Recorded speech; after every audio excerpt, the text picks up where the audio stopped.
በጣም የምወደውና የማከብረው ያሳደገኝ አባቴ ኢትዮጵያ ደረጃ አረጋዊው ቅዱስ ዮሴፍ የመታሰቢያ ቃል ኪዳን ሁለት ቦታ ላይ ብቻ ነው የሚገኘው። ሳሪስ የሚገኘው ደብረ ናዝሬት ቅዱስ ዮሴፍ ቤተክርስቲያን ነው። በደቡብ ጎንደር በኩል የሚገኘው አንድ ቦታ እንደዛ የቅዱስ ዮሴፍ መታሰቢያ ቤተክርስቲያን እግዚአብሔር ቢረዳኝና ቢፈቅድልኝ ተገኝቼ የማከብረው በዛ ነው ማለት ነው። ስለ አረጋዊው ጻድቅ ስለ ቅዱስ ዮሴፍ ለመናገር ለቅዱስ ዮሴፍ የተሰጠው ቦታና ያለው ጻድቁ አባታችን ቅዱስ ዮሴፍ ከነገደ ይሁዳ የዳዊት ነገድ ነው። አረጋዊው ቅዱስ ዮሴፍ በስመ አብ ወወልድ ወመንፈስ ቅዱስ አሃዱ አምላክ አሜን። አቤቱ ቅዱስ አምላካችን እግዚአብሔር ሆይ በሕይወት ስለጠበቅከን በጤና ስላቆየህን በሰማያውያንና በምድራውያን በረከት ስለባረከን ደግሞ ይህን ቀን በእድሜያችን ላይ ስለጨመርክልን ክብርና ምስጋና ላንተ ይሁን። እግዚአብሔር ከሁላችን ጋር ይሁን። አባታችን እንኳን ወደ መሪ ምስራቅ ፀሐይ ቅድስት ሥላሴ ሚዲያ በሰላም መጡ። በመጀመሪያ ራስዎን ያስተዋውቁ። አመሰግናለሁ። እንኳን ደህና ቆያችሁኝ። መላከ ብርሃናት መምህር ናሁሰናይ ነጋ እባላለሁ። የመሪ ምስራቅ ፀሐይ ቅድስት ሥላሴና ቅዱስ ጊዮርጊስ ቤተክርስቲያን ዋና አስተዳዳሪ ነኝ። እሺ፣ በመቀጠል እንኳን የአረጋዊ ቅዱስ ዮሴፍ ዓመታዊ ክብረ በዓል በሰላም አደረሱ። ነገ ያው እንደሚታወቀው በዓሉ በድምቀት ይከበራል። እርሶስ እንዴትና የት ለማክበር አስበዋል? አመሰግናለሁ። እንኳን አብሮ አደረሰን። በጣም የምወደውና የማከብረው ያሳደገኝ አባቴ የጻድቁ የቅዱስ ዮሴፍ አረጋዊ ዓመታዊ ክብረ በዓል ነው። በትክክል ሐምሌ 26 2018 ዓ.ም በደመቀ ስነ ስርዓት ይከበራል። በዓሉን ለማክበር የአካባቢ ወጣቶች፣ ሊቃውንቱ፣ ማህበረ ካህናቱ እጅግ በጣም በሰፊ ዝግጅት ላይ ነው ያሉት። ዛሬ ደግሞ ያው ዋዜማው ስለሆነ ሊቃውንቱ ከ5 ሰዓት ጀምረው እስካሁን እስካለው ሰዓት ድረስ ዋዜማውን በመቆም ላይ ነው የሚገኙት እና እንግዲህ በኢትዮጵያ ደረጃ አረጋዊው ቅዱስ ዮሴፍ የመታሰቢያ ቃል ኪዳን ቤተክርስቲያኑ ሁለት ቦታ ላይ ብቻ ነው የሚገኘው። እሱም አንደኛው በአዲስ አበባ ትልቁና አንጋፋው በሳሪስ የሚገኘው ደብረ ናዝሬት ቅዱስ ዮሴፍ ቤተክርስቲያን ነው። ሁለተኛ በምዕራብ ጎንደር በደቡብ ጎንደር በኩል የሚገኘው አንድ ቦታ አለ፣ እዛ የቅዱስ ዮሴፍ መታሰቢያ ቤተክርስቲያን። ስለዚህ በከተማችን ደረጃ ያለው አንድ ቦታ ብቻ ስለሆነ እንግዲህ በነገው ዕለት ሁላችንም ተገኝተን የምናከብረው በሳሪስ ደብረ ናዝሬት ቅዱስ ዮሴፍ ቤተክርስቲያን ነው ማለት ነው። ስለዚህ እግዚአብሔር ቢረዳኝና ቢፈቅድልኝ ተገኝቼ የማከብረው በዛ ነው ማለት ነው። እሺ፣ አባታችን ቃልዎት ያሰማልን። ወደ መጀመሪያው ጥያቄ ስናልፍ ቅዱስ ዮሴፍ ማን ነው? በጣም ጥሩ ጥያቄ ነው። እንግዲህ እውነት ለመናገር ስለ አረጋዊው ጻድቅ ስለ ቅዱስ ዮሴፍ ለመናገር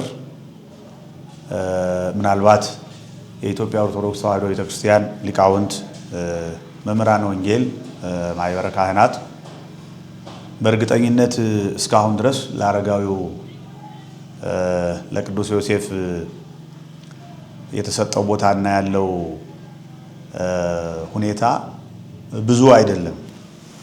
እውቅናው እንደው እኔ እንደ መግቢያ እንደ መነሻ ያህል እንጂ ከኔ በተሻለ የቤተክርስቲያናችን ሊቃውንት በእርግጠኝነት ይሄን ማስታወሻ ሰምተው ከዚህ በኋላ በሚገባ ይተርኩታል፣ ይሰብኩለታል፣ ይመሰክሩለታል ብዬ አምናለሁ። እስካሁን ብዙ አይደለም የተባለው እና እኔም ለመግቢያ ያህል ነው ስለ ቅዱስ ዮሴፍ መናገር የምፈልገው። ጻድቁ አባታችን ቅዱስ ዮሴፍ ከእመቤታችን ከድንግል ማርያም ወደዚህ እግዚአብሔር በሰማይ እና በምድር ድህነትን ለማድረግ ሲፈልግ እመቤታችን እንደመረጠ ይታወቃል። ከመቤታችን መመረጥና መወለድ በኋላ የተገኘ ጻድቅ ነው። እንግዲህ የታወቀው ታሪኩ በሚገባ በሐዲስ ኪዳን ነው ቅዱስ ዮሴፍ። ነገር ግን ከሐዲስ ኪዳኑም ተነስተን ማየት የምንችላቸው ነገሮች ይኖራሉ። አረጋዊው ቅዱስ ዮሴፍ ከነገደ ይሁዳ ከቤተ ዳዊት የሆነ ነው። ቅዱስ ዮሴፍ የዳዊት ልጅ ነው። የዳዊት ወገን ነው። የዳዊት ነገድ ነው አረጋዊው ቅዱስ ዮሴፍ። እንግዲህ ጻድቁ ቅዱስ ዮሴፍ እግዚአብሔርን የሚፈራ ለሰው በጎ የሚያደርግ በሽምግልናው በመልካም የሚያገለግልና የታመነ ጻድቅ እንደሆነ ታሪኩ ይናገራል። ጻድቅ የሚለውን መጽሐፍ ቅዱሱ ይናገረዋል። ሐዋርያው ቅዱስ ማቴዎስ በዚህ በማቴዎስ ወንጌል ምዕራፍ 1 ላይ ነው ታሪኩ በደንብ የተዘረዘረው። ነገዱም ልደቱም የተዘረዘረው በዚህ የመጽሐፍ ቅዱስ ክፍል ነው እና እዛ ላይ ምን ይላል? ወዮሴፍ ፈሐሪሃ ለማርያም ይፈቀደ ይክስታ እስመ ጻድቅ ውእቱ ይላል። እጮኛዋ ቅዱስ ዮሴፍ ሊገልጣት አልወደደም ይልና ጻድቅ ስለሆነ ይላል። አረጋዊው ቅዱስ ዮሴፍ ጻድቅ እንደነበረ መጽሐፍ ቅዱስ ይናገራል። ከዛ በፊት የነበረው ከነገዱ በስተቀር ስራው ተገልጦ የተጠቀሰ የተጻፈበት ቦታ የለም። ነገር ግን ይሄ አረጋዊ አባት ጻድቅ እንደሆነ መጽሐፍ ቅዱስ ይመሰክርለታል ማለት ነው። እና እንግዲህ ቅዱስ ዮሴፍ በዘመኑ ከዳዊት ወገን ነው። እንዲያውም በታኅሳስ 3 ስንክሳር ላይ የምናየው አንድ ታሪክ አለ። ምንድነው እሱም? አረጋዊው ቅዱስ ዮሴፍ ከዳዊት ወገን መሆኑን መጽሐፍ ቅዱስም ቢመሰክር እንዲሁም ራሱ ገድሉም ቢናገር፣ በተለይ ደግሞ ስንክሳሩ ላይ የሚናገረን አንድ ነገር አለ። ቅዱስ ዮሴፍ ምርጫው ከእግዚአብሔር እንደሆነ መጽሐፉ ይናገራል። ምን ይላል? እዚህ ታኅሳስ 3 ያለው ስንክሳሩ ላይ ለዘካርያስ የተገለጠለት ነው በመላኩ በኩል። በጣም ከነገረ ድህነት ጋር የተያያዘ በኋላ የምናነሳው ስለሚኖረን ከዚህ ጋር የተያያዘ ስለሆነ የጻድቁ የቅዱስ ዮሴፍ ታሪክ እና ዘካርያስ ሆይ ይለዋል፣ ወጥተህ ከዳዊት ወገን ሚስቶቻቸው የሞቱባቸውን ይላል። ከዳዊት ወገን ነው የሚለው። በነገራችን ላይ እመቤታችን ድንግል ማርያምን ሊያገለግሉ የተመረጡ ከዳዊት ወገን የሆኑ ናቸው። ምክንያቱም እመቤታችን ድንግል ማርያም የዳዊት ልጅ ስለሆነች፣ የዳዊት ስር ስለሆነች፣ ክርስቶስን የምትወልደው በዳዊት ዘር በኩል የመጣችዋ ድንግል ማርያም ስለሆነች፣ ክርስቶስም የዳዊት ዘር ስለተባለ፣ ስለዚህ አብርሃም ራሱ ነገዱ የዳዊት ዘር ነው። ዳዊት ነገዱ የቅዱስ ዮሴፍ ከዳዊት ነው ማለት ነው። ስለዚህ አረጋዊው ቅዱስ ዮሴፍ የዳዊት ዘር መሆኑን፣ ቤተሰቧ መሆኑን፣ ወገኗ መሆኑን በዚህ ማወቅ ይቻላል። ምክንያቱም አንዳንድ ሰዎች ቅዱስ ዮሴፍን የድንግል ማርያም ሌላ አቅጣጫ ሲዘው ስለሚናገሩ ማለት ነው። ራሱ መጽሐፉ ከዳዊት ወገን የሆኑትን ይላል። እንግዲህ ቅዱስ ዮሴፍ እዚህ ነው መነሻው። እንደሚታወቀው እመቤታችን ድንግል ማርያም በቤተ መቅደስ 12 ዓመት ቆይታለች። 15 ዓመት ሲሞላት አይሁድ ከቤተ መቅደስ እንድትወጣላቸው ትውጣልን ብለው በሚናገሩበት ጊዜ ካህኑ ዘካርያስን ጀምሮ ሊቀ ካህናቱ ቅዱስ ዘካርያስን ጨምሮ ሌሎቹም ካህናት ተጨነቁ ይላል። እመቤታችን ድንግል ማርያምን ለማን እንደሚሰጧት ከማን ጋር አደራ እንደሚያስቀምጧት ተጨነቁ። በዚህ ምክንያት ሲጨነቁ ሊቀ ካህኑን ዘካርያስን እንዲህ አሉት፣ አንተም ወደ እግዚአብሔር ጠይቅ፣ እኛም እግዚአብሔርን እንጠይቅና እግዚአብሔር የገለጠልን እናደርጋለን አሉ ይላል። በዚህ ጊዜ ዘካርያስም ሱባኤ ገባ፣ ሁሉም ሱባኤ ገቡ።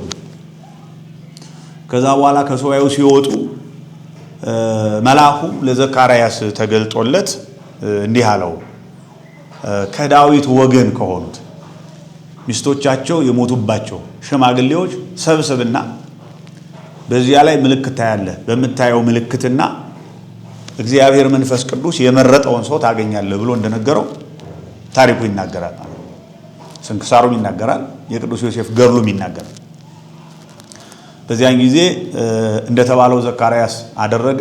መልአኩ ገለጠለት። ሱባኤውን ሲጨርስ በከተማው ወጥቶ አዋጅ አሳወጀ። በሙሉ በእስራኤል ምድር ያሉ በናዝሬት ከተማ ያሉ ሽማግሌዎች እንዲሰበሰቡ በትራቸውን ይዘው እንዲሰበሰቡ አደረገ።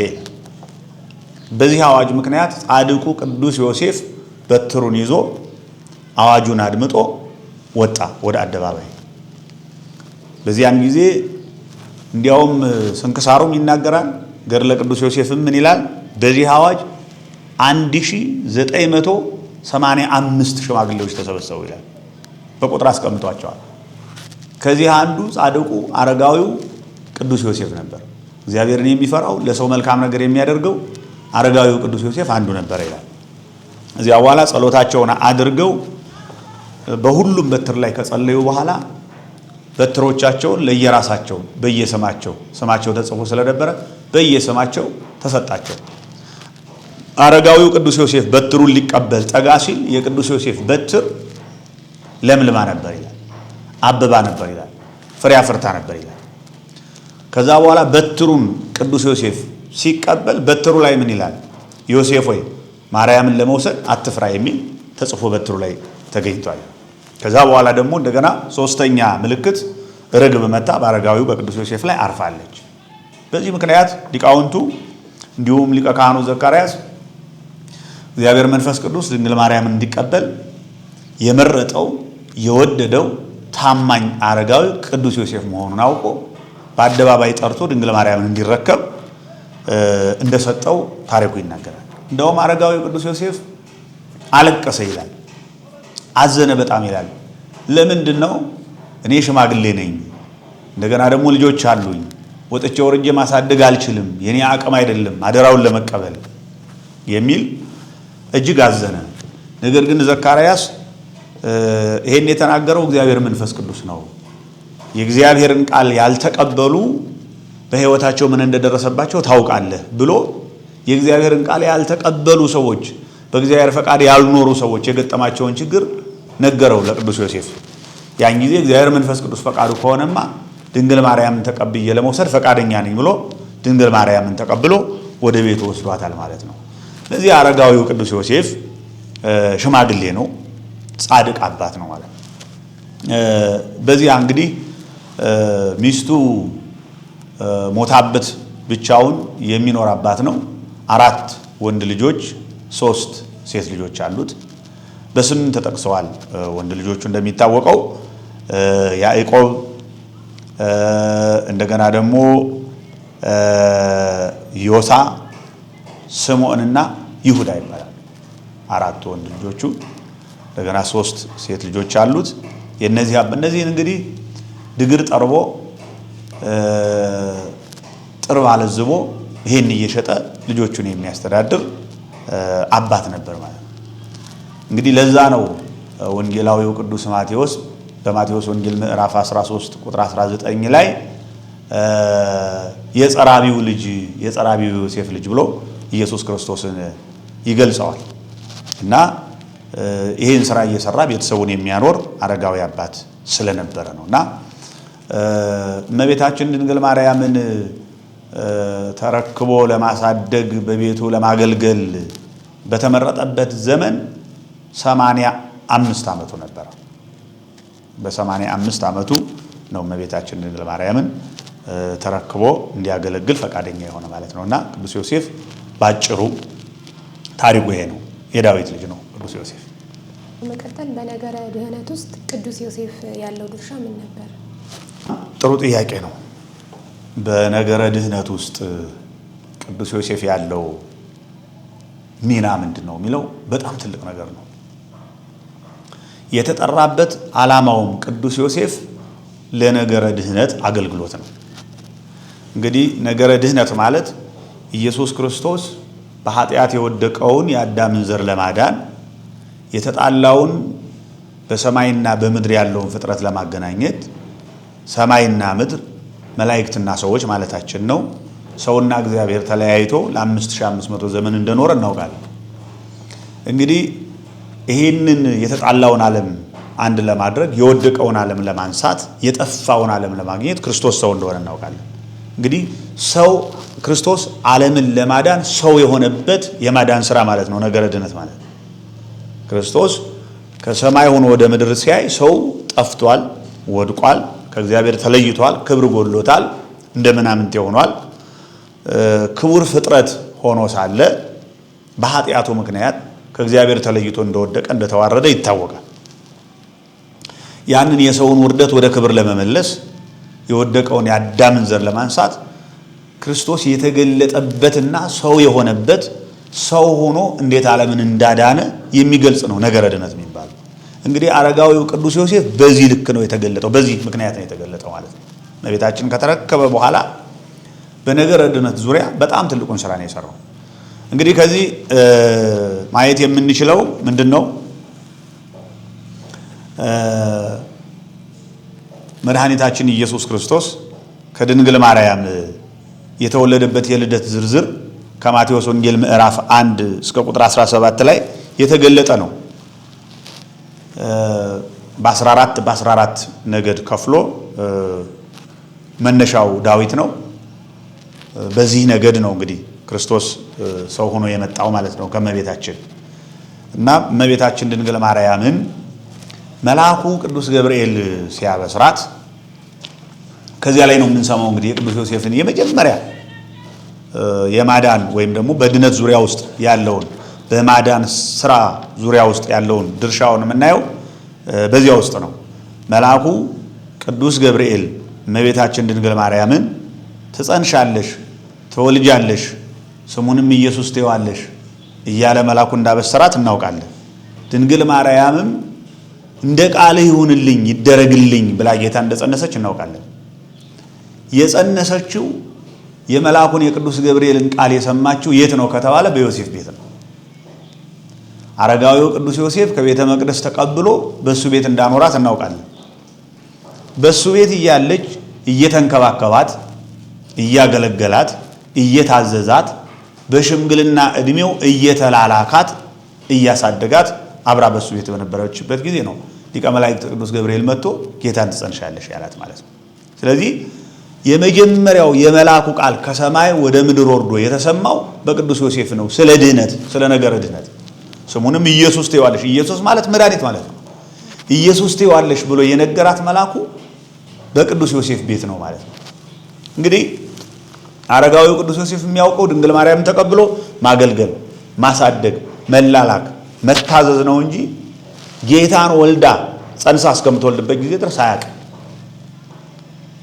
እና በሱ ቤት እያለች ይህንን ቃል ስትሰማ ድንግል ማርያም እንደጸነሰች እናውቃለን። ከዛ በኋላ መጽነሷን ሲያውቅ አረጋዊው ቅዱስ ዮሴፍ በጣም ደነገጠ ይላል ገድሉ። በጣም ደንግጦ ተጨንቆ ነበረ።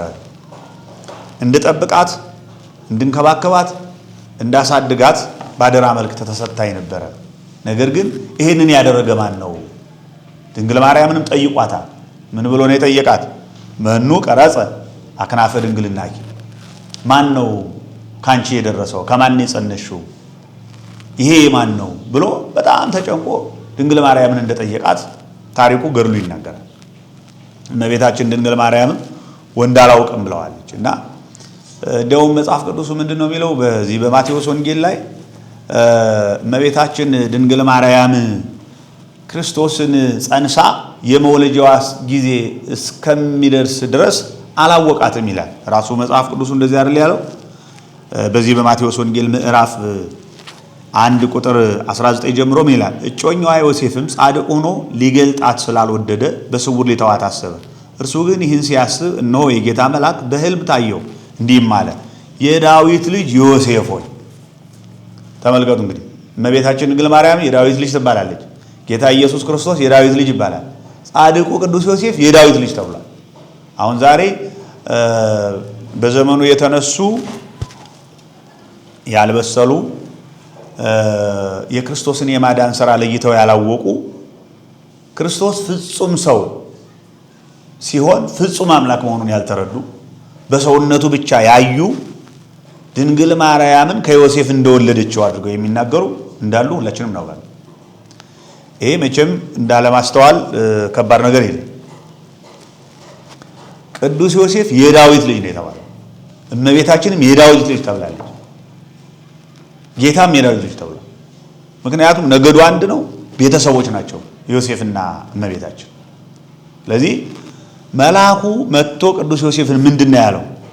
እጮኛው ዮሴፍ ጻድቅ ሆኖ ሊገልጣት ስላልወደደ በስውር ሊተዋት አሰበ። ምን ማለት ነው ይሄ? እንግዲህ የጌታ መወለጃው ጊዜ በሚደርስበት ሰዓት የሚወለደው በቤተልሔም ነው። ትንቢት ቀድሞ ተነግሯል።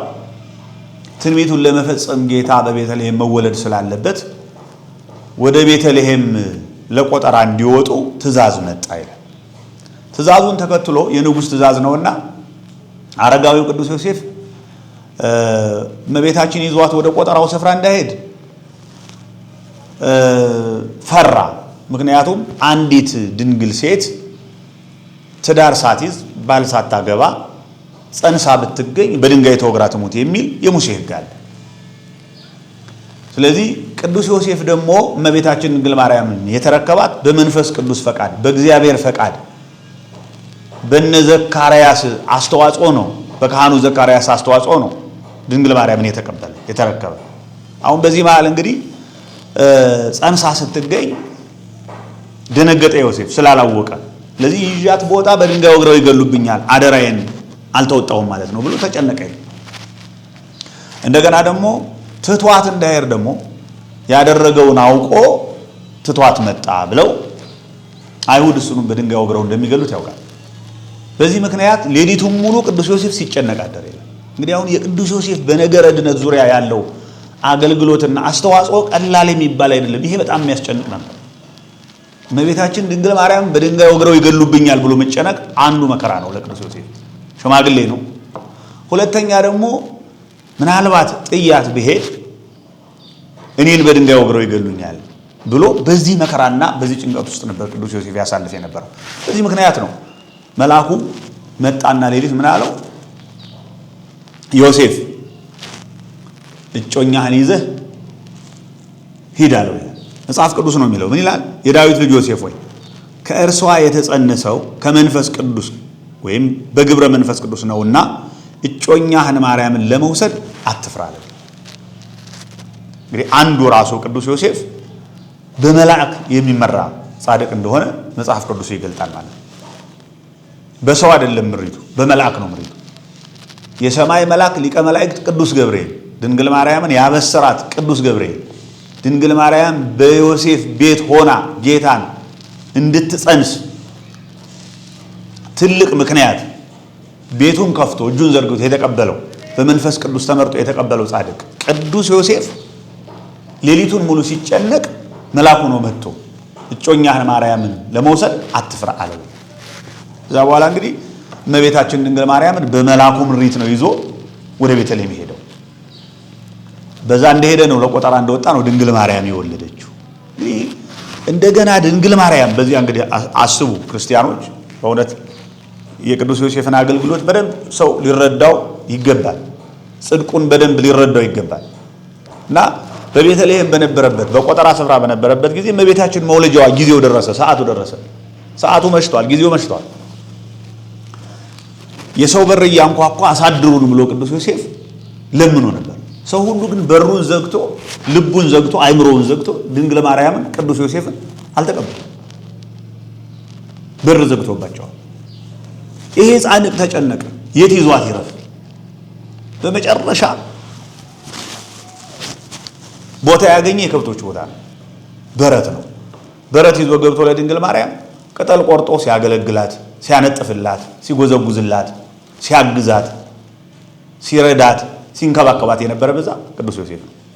እንግዲህ በከብት በረት ውስጥ እያሉ ነው ድንግል ማርያም ጌታን የወለደችው። በዛን ጊዜ ጻድቁ አብሮ በአገልግሎት ላይ ነበር የነበረው፣ ማለት ያገለግላት ነበር ድንግል ማርያም። እና በጣም የሚገርም ጻድቅ ነው ይሄ ጻድቅ። ለዛም ነው እንግዲህ ጽድቁ ነው ለዚህ ያበቃው ቅዱስ ዮሴፍ። ከኋላ የመጣ የነቢያት ትንቢት ከኋላ የመጣ እንደ ብዙዎቹ ታሪክ የተነገረለት አልነበረም ይሄ ጻድቅ። በሽምግልናው ግን መንፈስ ቅዱስ የመረጠው ነው። በነገራችን ላይ ቅዱስ ዮሴፍ ከተጠሩ በኋላ እንደጸደቁ ጻድቃንም አይደለም ቅዱስ ዮሴፍ። አንዳንዶቹ ከየትም ከግብርናም ከአሳ ማጥመድም ከውንብድናም ተመርጠው ጻድቅ የሆኑ ሰዎች አሉ። ካልባሌ ስፍራ ተሰብስበው መጥተው በእግዚአብሔር ቸርነትና ፈቃድ ጻድቅ የሆኑ ሰዎች አሉ። ቅዱስ ዮሴፍ ግን ጽድቁ ከዛ በፊት ጻድቅ ስለሆነ ነው ለድንግል ማርያም አባት ሆኖ እንዲሰጥ አገልጋይ ሆኖ እንዲሰጥ የተመረጠው ማለት ነው። ስለዚህ ቅዱስ ዮሴፍ ጽድቁ የተለየ ነው። አረጋዊው ጽድቁ የተለየ ነው። በነገረ ድህነት ዙሪያ የሰራው ስራ ትልቅ ነው። ስለዚህ ከቤተልሔም ይጀምራል። ድንግል ማርያምን ከመቀበል ድንግል ማርያም በምትጸንስበት ጊዜ አላወቀም። ይዞ ለመውጣት በመጨነቅ በመቸገር ይገሉብኛል ብሎ በመጨነቅ ይሄ ሁሉ የጻድቁ የጽድቅ ስራ ነው። እንዳይገልጣት ፈርቶ ጻድቅ ስለሆነ መልአኩ ባይነግረው ኑሮ እሱ በድንጋይ ተወግሮ ይሞታል እንጂ ድንግል ማርያምን ይዞ ወጥቶ በድንጋይ ተወግራ እንድትሞት አያደርግም ነበር። ለምን? ጻድቅ ስለሆነ እና የቅዱስ ዮሴፍ ጽድቅ ከመላእክት የበለጠ ጽድቅ ነው። የቅዱስ ዮሴፍ ጽድቅ ከነቢያት የበለጠ ጽድቅ ነው። የቅዱስ ዮሴፍ ጽድቁ ከድንግል ማርያም ቀጥሎ ጌታን በማገልገል ትልቁን ስፍራ የያዘ ጻድቅ ነው ቅዱስ ዮሴፍ። በሰው መዳን፣ በሰው ከክፉ ነገር መውጣት፣ በሰው የ5500 ዘመን የዕዳ ደብዳቤ መቀደድ ውስጥ ጻድቁ ቅዱስ ዮሴፍ ትልቅ ሚና ተጫውቷል። ስለዚህ በቤተልሔም ጌታ ሲወለድ ስራ ይሰራ የነበረ ያገለግል የነበረ ጻድቅ ነው። ከዛም በኋላ እንግዲህ ጌታ ተወልዶ 2 ዓመት በሚሞላው ጊዜ ሄሮድስ ተነስቶ ሕፃናትን በሚፈጅበት ጊዜ እንደገና አሁንም በመልአክ ምሪት ነው ቅዱስ ዮሴፍ ወደ ግብፅ የሸሸው ማለት ነው። ይህንም በሉቃስ ወንጌል እናገኘዋለን። ራሱ መልአኩ ቅዱስ ገብርኤል መጥቶ ዮሴፍ ሆይ ሕፃኑን ሊገድለው ይፈልጋልና ሄሮድስ ሕፃኑንና እናቱን ይዘህ ወደ ግብፅ ሽሽ የተባለው ቅዱስ ዮሴፍ እና ምሪቱ በመልአክ ነው። በሉቃስ ወንጌል ምዕራፍ 2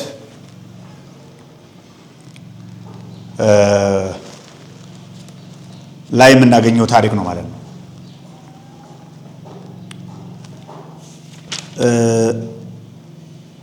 ምንድን ነው የሚለው?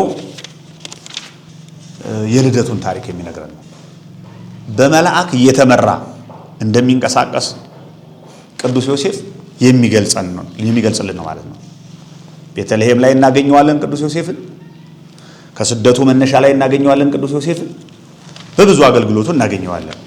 ወደ ስደቱ ስንመለስ ግን ማቴዎስ ላይ ነው። የማቴዎስ ወንጌል ምዕራፍ 2 ላይ የምናገኘው ታሪክ ነው። ምንድን ነው የሚለው? በተለይ ቁጥር 16 ላይ ነው። ሄሮድስ 70 ሰገል እንደተሳለቁበት ባየ ጊዜ በሙሉ በኢየሩሳሌም ያሉ ሕፃናትን በሰይፍ እንዳስፈጀ ታሪኩ ይናገራል።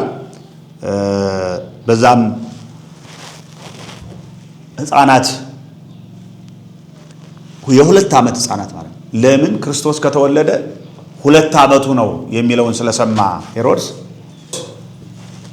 ሕፃናቱን የፈጀው ጌታን አገኛለሁ ብሎ። በዚያን ጊዜ እንግዲህ ቅዱስ ዮሴፍ አብሮ ነበረ ማለት ነው። ከዛ በኋላ መልአኩ መጥቶ በማቴዎስ ወንጌል ምዕራፍ 2 ቁጥር 13 ላይ የምናነበው እነዚያ የሄሮድስ መልእክተኞች ከሄዱ በኋላ ምን ሆነ ይላል? እነሆ የጌታ መልአክ በሕልም ለዮሴፍ ታይቶ ሄሮድስ ሕፃኑን ሊገድለው ይፈልገዋልና ተነሳ፣ ሕፃኑንና እናቱን ይዘህ ወደ ግብፅ ሽሽ፣ እስከምነግርህ ድረስ በዚያ ተቀመጥ አለው ይላል። ይህ እንግዲህ ቅዱስ ዮሴፍ ነው እንደዚህ ይላል። በመልአኩ በቅዱስ ገብርኤል ምሪት ሄሮድስ በጥንቃቄ ስለ ክርስቶስ ምን እንደሆነ ጠይቀው እንዲመጡ እነዚያን 70 ሰገል የተባሉትን መልእክተኞች ከላከ በኋላ 70 ሰገል ጌታ ካለበት ስፍራ ደርሰው መባቸውን እጅ መንሻቸውን ሰጥተው ሲመለሱ በሌላ መንገድ እንዲሄዱ አደረገና መልአኩ ለቅዱስ ዮሴፍ በሕልም ተገልጦ ምን አለው? ሕፃኑን ሊገድለው ይፈልገዋልና ተነሳ፣ እናቱንና ሕፃኑን ይዘው ወደ ግብፅ ሽሽ አለ። እንግዲህ የሁሉ መልእክት የመጣው ከሰማይ ነው። ያመጣው መልአኩ ነው። የመጣለት ለቅዱስ ዮሴፍ። ቅዱስ ዮሴፍ ይህን መልእክት ተቀብሎ እንግዲህ ጌታን ይዞ ወደ ግብፅ ሸሸ ማለት ነው። ከድንግል ማርያም ጋር ወደ ግብፅ ሲሸሽ በግብፅ ውስጥ የገጠማቸውን ፈተና ቅዱስ ዮሴፍ የደረሰበት ፈተና በጣም ብዙ። ይህ ሁሉ እንግዲህ በሰው መዳን ውስጥ የቅዱስ ዮሴፍ ተሳትፎ ይሄ ነው ማለት ነው። እና በጣም ብዙ ፈተናዎች ደርሰውበታል ቅዱስ ዮሴፍ። በስደት እያለ ነው ልጁን ያጣው። ከሀገሩ ሲወጣ ስራውን ትቶ ልጆቹን ትቶ ነው ድንግል ማርያምንና ጌታን ይዞ የተሰደደው። በመንገድ እያለ ልጁን አጥቷል። ብዙ ነገሮች ተንገላቷል ቅዱስ ዮሴፍ። ብዙ መከራውን አይቷል። ተርቧል፣ ተጠምቷል፣ ዋጋ ከፍሏል ቅዱስ ዮሴፍ። ስለ ነገረ ስደቱ የቅዱስ ዮሴፍን ገድል ብታነቡት በጣም የተለየ ታሪክ አለ።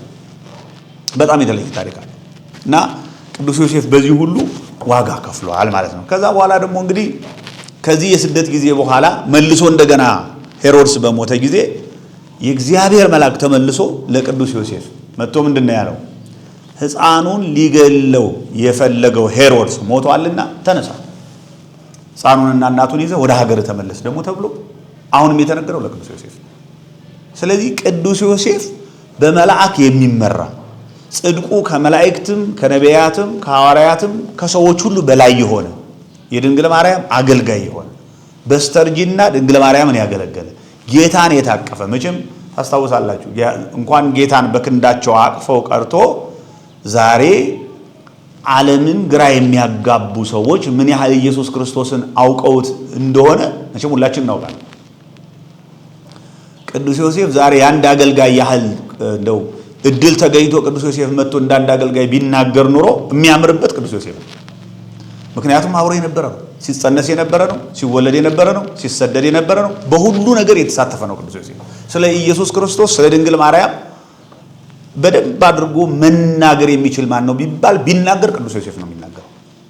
ቅዱስ ዮሴፍ ነው የሚናገረው። ዛሬ ስለ ኢየሱስ ክርስቶስ እንናገራለን የሚሉ ስለ ድንግል ማርያም እንናገራለን የሚሉ ግራ ገብቷቸው ግራ የሚያጋቡ ብዙዎቹ የድንግል ማርያምንና የቅዱስ ዮሴፍን ዝምድና የማያውቁ በድንግል ማርያምና በቅዱስ ዮሴፍ መካከል ያለውን ክብር የማያውቁ ብዙ ሰዎች ብዙ ነገር እንደሚሉ ሁላችን እናውቃለን።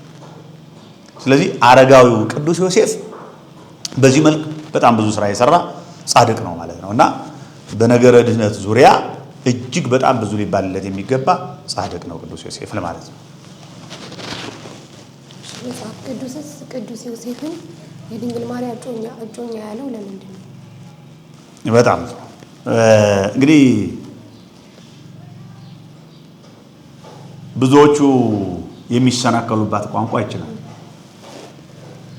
መጽሐፍ ቅዱስ ነው የድንግል ማርያም እጮኛ ያለው። ቅድም እንደሰማነው በሉቃስ ወንጌል ምዕራፍ 1 ላይ በማቴዎስ ወንጌል ምዕራፍ 1 ላይ እንደሰማነው እጮኛዋ ብሎ የተናገረው መጽሐፍ ቅዱስ ነው ስለ ቅዱስ ዮሴፍ። እጮኛ ማለት ምን ማለት ነው ከተባለ ጠባቂ ማለት ነው። ጠባቂዋ ለማለት ተፈልጎ ነው። አሁን በዚህ ዘመን እንግዲህ አሁን ትንሽ ዛሬ ጊዜው እየተበላሸ ስለመጣ ትውልዱም ትንሽ ከሃይማኖት እያፈነገጠ ከስነ ምግባርም ወደ ኋላ እየሸሸ ስለመጣ ነው እንጂ አንዲት ሴት እጮኛ አላት ከተባለ ከሌላው እንድትጠበቅ ምክንያት ነው እንጂ ባሏ ነው ማለት አይደለም። እጮኛዋ ማለት ባሏ ሊሆን የሚችለው በሰርግ ተጋብተው ከሰርጋቸው ቀን በኋላ ነው ባል ሊባል የሚችለው። ባልና ሚስት የሚባሉት አይደለም። ከዛ በፊት እጮኛ ሆነ ማለት ሚስት ሆነ ባልሆነ ሚስት ሆነች ማለት አይደለም። ሊለያዩም ይችላሉ። እንደው በዘመናችን ስናይ አይደለም አብረው ቆይተው የሚለያዩ ብዙ ወጣቶች እናያለን አይደል? እዚህ ባልና ሚስት አልነበሩም። ግን ሌላ ወደ እሷ እንዳይመለከት እሷም ወደ ሌላ እንዳትመለከት ይጠብቃል ማለት ነው። እጮኛ ማለት ትርጉሙ ይሄ ነው። እጮኛ ቅዱስ ዮሴፍ እጮኛዋ ማለት ጠባቂዋ ማለት ነው። አገልጋይዋ ማለት ነው። ተላላኪዋ ማለት ነው። እጮኛህን ማርያምን ለመውሰድ አትፍራ። ይሄ ቃል በራሱ ይነግረናል። መላኩ የሚነግረን ቃል እኮ ይሄ ነው። ድንግል ማርያም እንዴት እንደጸነሰች ስለማያውቅ እኮ ነው ግራ ሲጋባ የነበረው ቅዱስ ዮሴፍ። ከማን እንደጸነሰች እንዴት እንደጸነሰች ስለማያውቅ መልአኩ መጥቶ እጮኛህን ማርያምን ለመውሰድ አትፍራ፣ የተጸነሰው በግብረ መንፈስ ቅዱስ ነው ብሎ ነግሮታል ማለት። ስለዚህ እጮኛዋ ማለት ጠባቂዋ ማለት ነው። አገልጋይዋ ማለት ነው። ቅዱስ ዮሴፍም በዛ ነው የታወቀው። ድንግል ማርያምን በማገልገሉ የከበረው ድንግል ማርያምን በማገልገሉ ምርጫውን ከመንፈስ ቅዱስ የሆነለት ለድንግል ማርያም ለአገልግሎት ነው።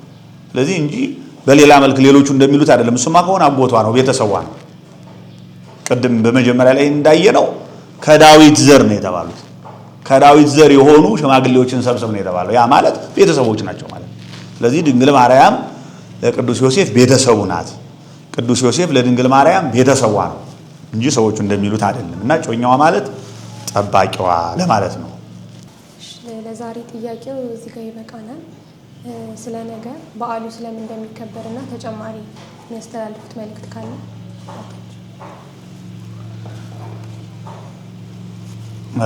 አመሰግናለሁ። በአጠቃላይ ስለ ቅዱስ ዮሴፍ የምናውቀውን እንድንናገርና ስለ ጻድቁ ክብር እንድንገልጥ እድል ስለተሰጠኝ በድጋሚ እያመሰገንኩ እንግዲህ ነገ ሐምሌ 26 በየዓመቱ ጻድቁ በዓሉ የሚከበረው በዓለ ዕረፍቱ ነው። ቀደም ብለን እንዳነሳ ነው እንግዲህ በሽምግልና እድሜው ነው የተቀበለው ድንግል ማርያምን ባደራ መልክ። በነገው ዕለት ሲያርፍ መድኃኒታችን ኢየሱስ ክርስቶስ በተወለደ በ16 ዓመቱ ነው ያረፈው። ዕረፍቱም እድሜው 104 እድሜ ነው የኖረው ጻድቁ። እንግዲህ ይህን ሁሉ እድሜውን እግዚአብሔርን በመፍራት ያገለገለ ጻድቅ በመጨረሻው እድሜው ደግሞ እመቤታችንና ጌታችን ያገለገለ ጻድቅ ነው።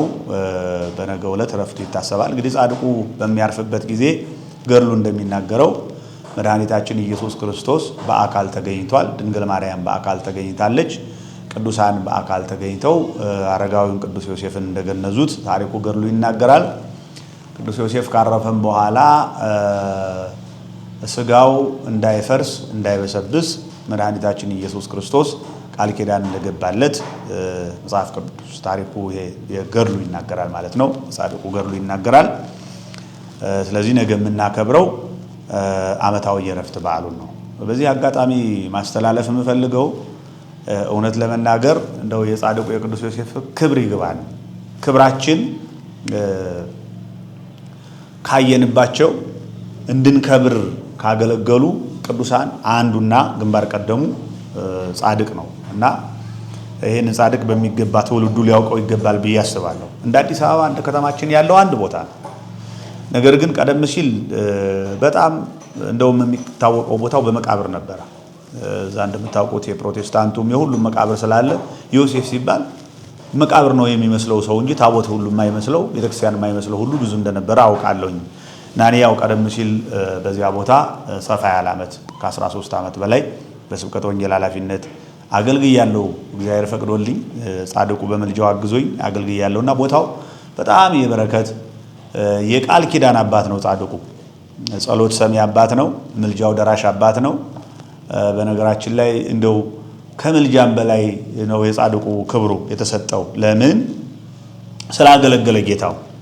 እንግዲህ ጌታን ያቀፈ ከድንግል ማርያም ውጭ ማንም የለም። ጻድቁ ቅዱስ ዮሴፍ ብቻ ነው ታሪኩ የሚነገርለት። አቅፎት ተሸክሞት ግብጽ የተሰደደ ጻድቁ ቅዱስ ዮሴፍ ነው።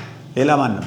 ነቢያት ትንቢት ተናግረው ነው ያለፉ፣ ሐዋርያትም አገልግለውታል። ጻድቁ ግን አቅፎ ነው ተሸክሞ ነው ያገለገለውና ይሄ ጻድቅ በጣም በዓለ ክቡር በደመቀ ስነ ስርዓት ሁሉም ሰው አውቆት ሊያከብረው ይገባል እና ያው ቦታው ቅድም እንደተናገርኩት ሳሪስ ደብረ ናዝሬት ቅዱስ ዮሴፍ ነው። ሁሉም የከተማችን ሕዝብ በዚያ ተገኝቶ እንደው በዚህ ሚዲያ በአገር ውስጥ የሚገኝ በተለይ በከተማችን በመዲናችን የሚገኘው ህብረተሰብ በቦታው ላይ ተገኝቶ ቢያከብር፣ ቀኑ ምሁር ነው፣ በዓሉም ትልቅ በዓል ነው፣ ተገኝቶ ቢያከብር። በዓለሙ ወይም ከሀገር ውጭ ያላችሁ ሰዎች ደግሞ በመሪ ምስራቀ ፀሐይ ቅድስት ሥላሴ እና ቅዱስ ጊዮርጊስ ቤተክርስቲያን ሚዲያ ቢከታተሉ ስለ ጻድቁ ከዚህም በኋላ ደጋግመን በሚዲያችን እናስተላልፋለን እና በዚህ አጋጣሚ ሁላችንም እናንተን ጨምሮ ሁላችንም በቦታው ተገኝተን በነገው ዕለት እንድናከብር ጥሬን አስተላልፋለሁ። እግዚአብሔር አምላካችን ከሁላችን ጋር ይሁን። የጻድቁ የአረጋዊው የቅዱስ ዮሴፍ በረከት አይለየን። አሜን።